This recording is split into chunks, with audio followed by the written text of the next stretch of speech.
yang dimuliakan Allah, alhamdulillah sore hari ini kita bisa kembali melaksanakan pengajian rutin kita, semata-mata kita niatkan mencari ridho Allah. Kita pengen hidup ada dalam rahmatnya Allah, kasih sayang Allah. Makanya kita kudu mau ngaji, kudu mau duduk di majelis taklim, karena tolab ilmu adalah perintah Allah. Setiap orang yang menjalankan perintah Allah dengan penuh keikhlasan, maka Allah akan menurunkan rahmatnya. Amin ya Allah ya Rabbang. Ya. Karena hidup di dunia itu tidak akan lepas ada keburukannya. Ada kebaikan, ada keburukan. Allah menciptakan segala sesuatu itu berpasang-pasangan. Termasuk perilaku juga. Ada yang dilakukannya perbuatan yang baik, ada yang dilakukan oleh manusia adalah perbuatan yang buruk. Sedangkan kebaikan akan menuju pada rahmat Allah, pada ampunan Allah, akan menuju kepada jalan keselamatan sehingga bisa masuk ke dalam surganya Allah.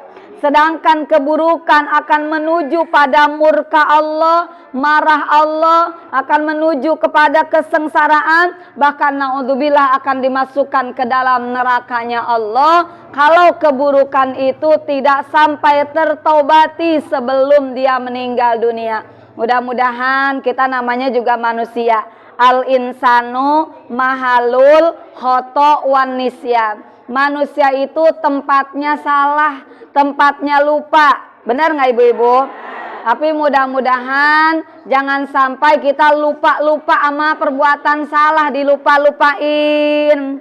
Sedangkan celaka buat orang yang nisyanu dunubil madiyah, orang yang melupain dosa yang udah dia lakuin. Kita kudu selalu ingat sama perbuatan dosa supaya kita malu sama Allah. Kita bertobat sama Allah, mensucikan diri kita dari perbuatan dosa dengan membaca istighfar. Astaghfirullah Rabbal baraya, astaghfirullah minal khotoya. Selalu kita baca kalimat tersebut. Istighfar, kita minta ampun kepada Allah, zat yang mengurus seluruh alam. Kita minta ampun kepada Allah dari semua kesalahan-kesalahan kita, baik yang sengaja ataupun yang tidak sengaja. Kita pengen sebelum ajal datang, kita sudah menjadi seorang yang fitrah, orang yang suci. Kenapa ibu? Karena dosa yang kebawa mati, dosa yang belum sempat ditaubatin, itu akan menjadi makhluk yang mengerikan nanti di alam barzakh. Karena semua manusia akan dikembalikan kepada Allah dan akan dipertanggungjawabkan dari setiap apa yang dilakukannya sekarang di dunia. Sekecil apapun perbuatan baik yang kita lakukan akan dinampakkan sama Allah.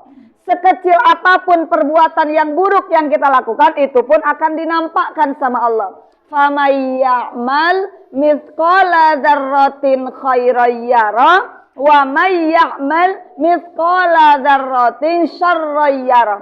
Jadi kematian kita bukan seperti kematiannya binatang. Kalau binatang mati, semut mati, ibu kesel sama semut, semutnya misalkan dipencet atau sama nyamuk, ada mati aja kalau binatang.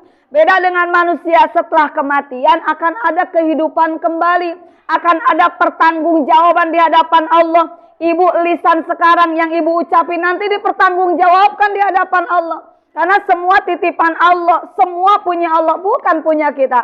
Mata yang sekarang nih enak banget ngeliat, bisa memandang, bisa berkedip, nanti dipertanggungjawabkan di hadapan Allah. Mata kita waktu di dunia dipergunakan untuk apa? Semua kenikmatan-kenikmatan yang Allah berikan kepada kita itu bakal ditanya satu persatu sama Allah.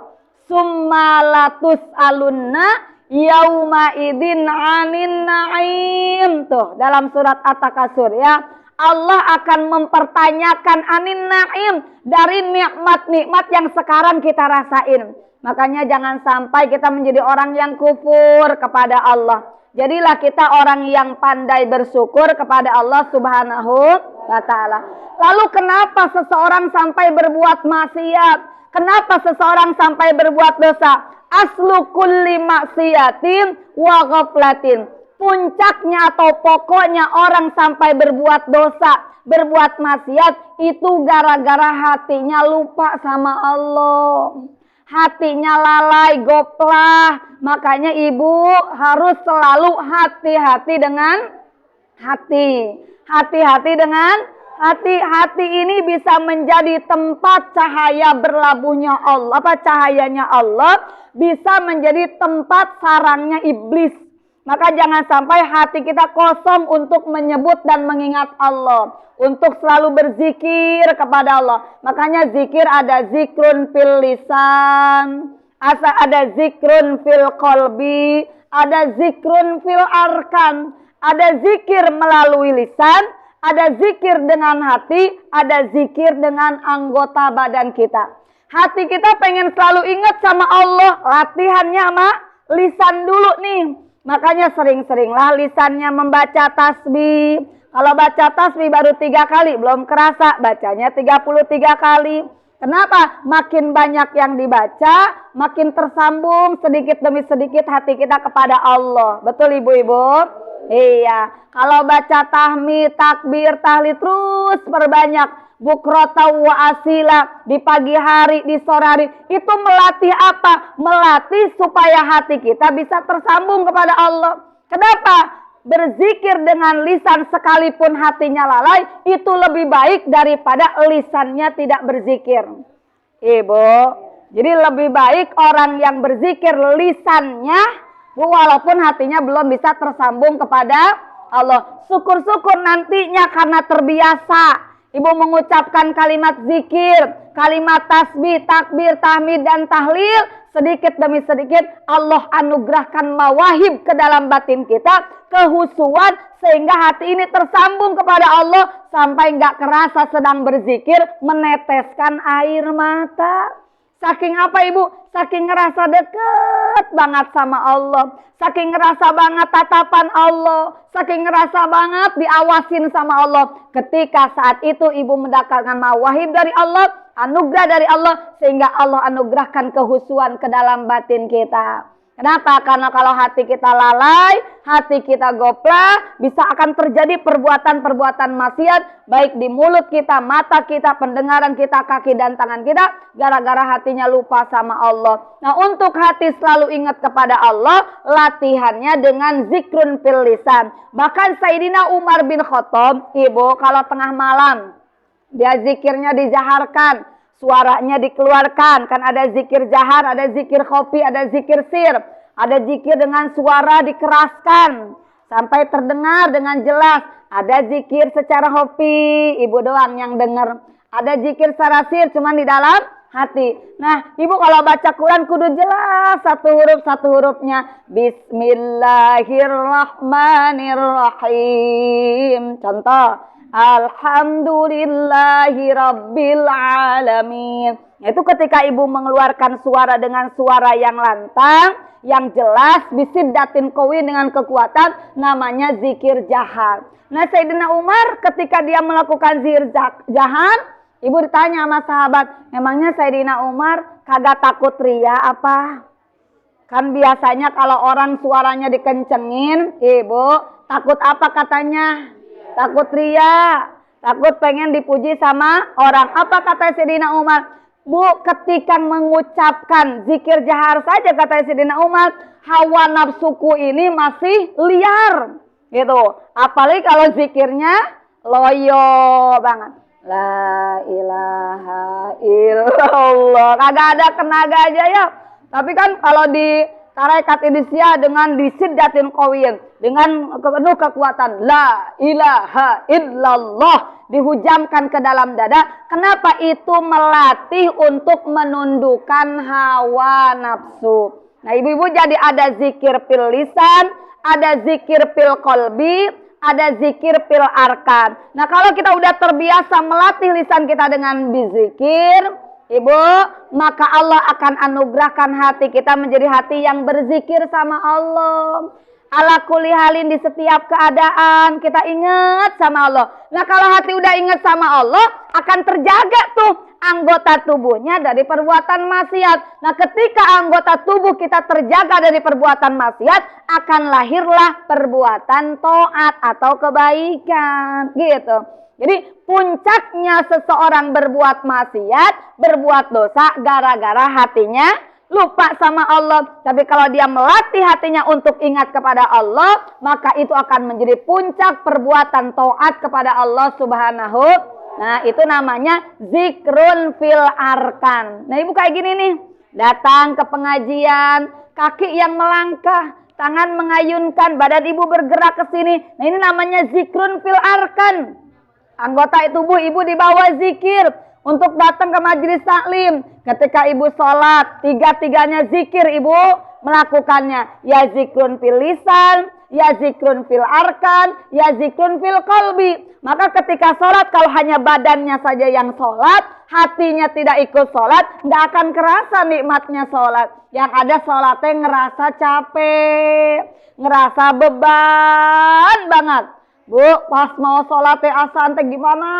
Berat banget. Kenapa? Karena belum sampai sholatnya masuk ke dalam hati. Maka dari itu, ketika kita melakukan sesuatu perbuatan yang baik, iringi dengan hati yang ikhlas, hati yang bersih, hati yang semata-mata mencari ridhonya Allah Subhanahu.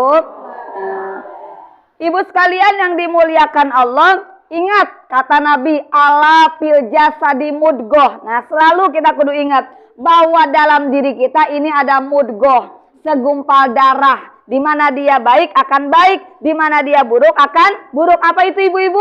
Qalbun, hati kita. Nah, ketika hati ini berzikir kepada Allah, ketika hati ini tersambung kepada Allah, wa aslu ta'atin wa yakzatan wa ifatan. Asal pokoknya seseorang berbuat taat adalah ketika hatinya ingat kepada Allah, ketika dia terjaga kesuciannya, dia tidak ridho dengan nafsunya sendiri. Jadi kalau kita ridho dengan nafsu kita sendiri, akan terjadi kemaksiatan. Kalau kita tidak ridho dengan nafsu kita sendiri, maka akan tumbuhlah ketaatan. Karena wataknya hawa nafsu apa ibu? Satu, hawa nafsu wataknya.